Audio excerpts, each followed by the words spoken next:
Ето, искам да ви покажа част от площадката в ЖК Свобода 1 по общински проект преди 2 години. Локви събрали се 2 години, оградата се клати, долу вече е изгнила. Ще кажат, че пак са имало някакви хулигански прояви и никой не си мърда пръста, нито община, нито надзорни фирми, а гаранцията за строително-монтажните работи е 5 години.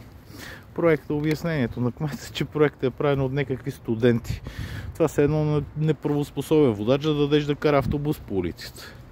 Били студенти по архитектура. Това е. Ето, кривини.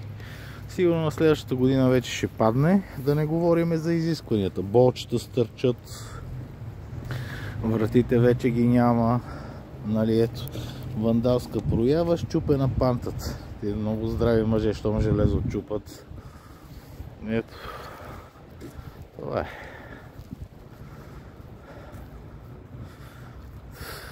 Да кажем, това вече може и да го е скъсал някой недобросъвестен копалдак, въпреки че горе като гледам май е отвито. И в общи линии за локви неравности и така започва да се чупи едно по едно.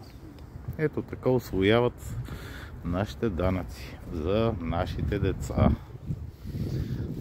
Ето пейките, да кажем, че са добре. Място за паркиране на велосипеди. Е хубаво, но вече не карат велосипеди. Така изглежда след 2 години. Оперативна програма за развитие. По-надолу има една табела, ще я снимаме да видим точно каква беше. Да не говорим, дърветата са нацепени и изобщо не отговаря на... Не се сеща на някаква норма за детска площадка да отговаря това нещо. Поне за една не се сеща. Ето тук някакви остатъци от старата. Резали железата. Там оставили да стърчи. Тук копали, там срали. И защо красиви неща. Сега ще отидем да видим и коя е оперативната програма за обиране на данъци.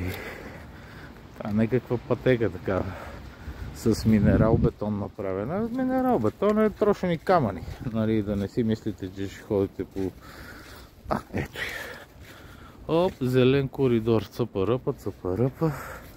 Виж колко е зелен. И ето, това е калния коридор. За сега това.